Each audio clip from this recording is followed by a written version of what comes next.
Hello and welcome to another HanDrinksSolo wine info video, and today we are discussing the Neil Ellis Groenekloof Darling Hills Cinsault 2015. Now if you're watching this on YouTube or on the HanDrinksSolo website, feel free to jump around to the themes that are most relevant to you by clicking on the various chapter markers in the timeline at the bottom of this video. Now the reason we're digging deeper into the Groenekloof Darling Hills Cinsault 2015 is because it is just so darn atypical for a South African Cinsault. Now, whether you consider typicity to be a good thing or a bad thing really depends on from what sort of philosophical turkey you were hatched. But what you will notice when you pour a glass of this is that the color is significantly different from, say, something like the Natte Valleij coastal zone Cinsault, which is in itself a fairly formidable Cinsault. And yet, this Groenekloof Darling Hills Cinsault is definitely far deeper in color. So what I want to do today is first of all talk about what's in the glass, and after that we can discuss whether we think it was nature or nurture that created that. So what is in the glass? Well, we've already discussed how dark the color is, which is surprising for a Cinsault because it is usually a large berry grape with thin skins. It's almost like a table grape that you might expect to find at Woolies. Speaking of which, those candy floss grapes, I mean, they're amazing, but do they even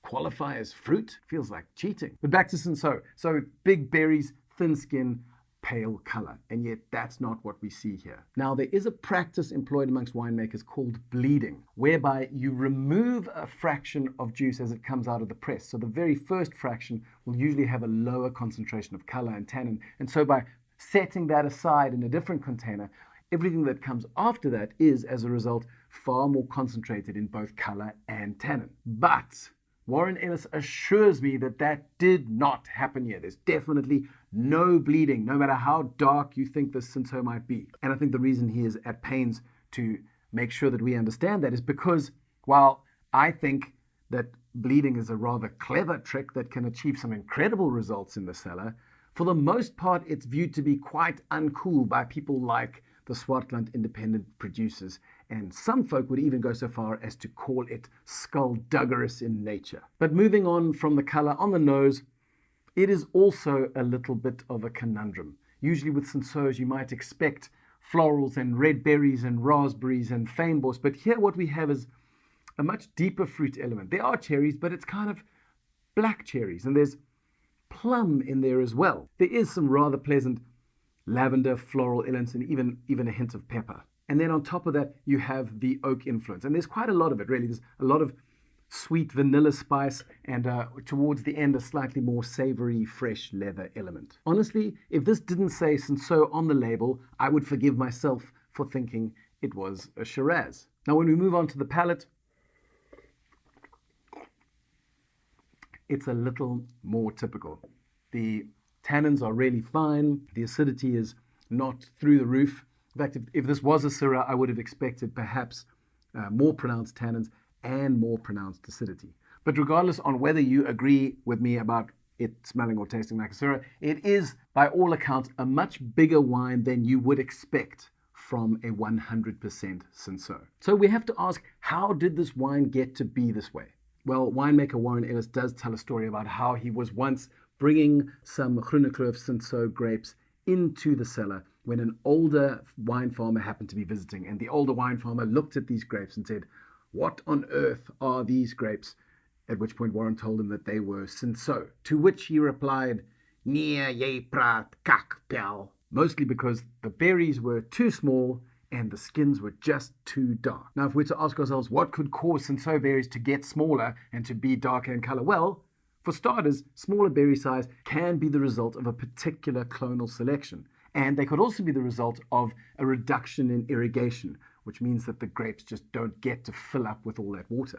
Then there is a third element, and this makes a little bit of sense given that the Darling Hills does feature quite a lot of wind. There's a fascinating study coming out of the University of Stellenbosch by J.W. Pienaar that has been studying the effect of winds on the performance of grapevines. And one of the correlations seemed to be that when wines are exposed to a lot of wind, they develop a deeper color in their bunches. But let's forget about clonal selection and wind and irrigation for a while. Forget nature.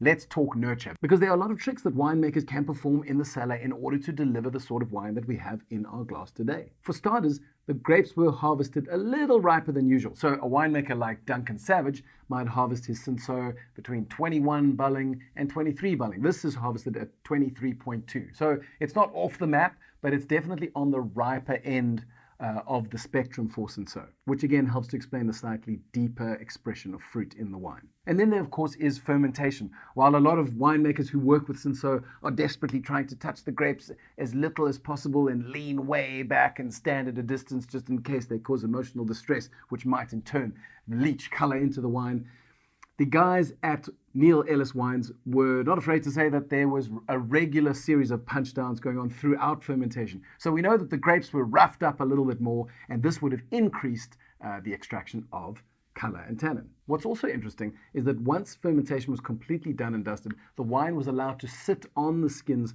for a little bit longer in a process that is called post-fermentation maceration. So remember, alcohol has been produced, and alcohol is a great solvent. So if you let wine soak with its skins for a little while, that alcohol is a much more effective solvent and begins to leach out far more tannins and color than perhaps grape juice would have before fermentation. And finally, having done due diligence on trying to explain the color, we can turn our attention to the oak element. As I said earlier, both on the nose and on the palate, these elements of cinnamon and vanilla are quite obvious, and this comes as no surprise when you learn that the wine spent 17 months in oak, which is quite a long time for Cinsaut. Now, even though the correlation between oak flavor intensity and time spent in oak is not completely linear, 17 months is still a decent chunk of time for a Cinsaut and may explain why we're smelling so many of those secondary notes in the wine. The other thing to note is that the winemaking team have chosen to keep the wine in 20% new oak, 20% second fill oak,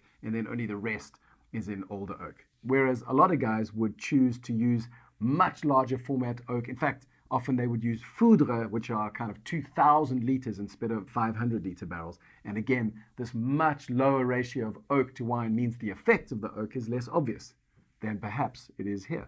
So to summarize, while a lot of the Cinsaut sorority in South Africa are trying to deliver wines that are light and ethereal and delicate and fruit-driven, the winemaking team at Neil Ellis, with Warren at the helm, have made a conscious decision to produce a wine that is riper, deeper, bolder, with more obvious oak elements, and the end result is something completely unlike any South African Cinsaut I've tasted, which is why I'd be so eager to hear your thoughts on this guy. So once you've cracked it open and had a glass, leave your thoughts on the HanDrinksSolo website. I'd love to hear your findings and also a comparison with some of the other Cinsauts that we've been featuring in the club of late. And if you have any questions on Cinsaut or Neil Ellis or Darling, you can leave those there too, and I will get those answers back to you as soon as possible.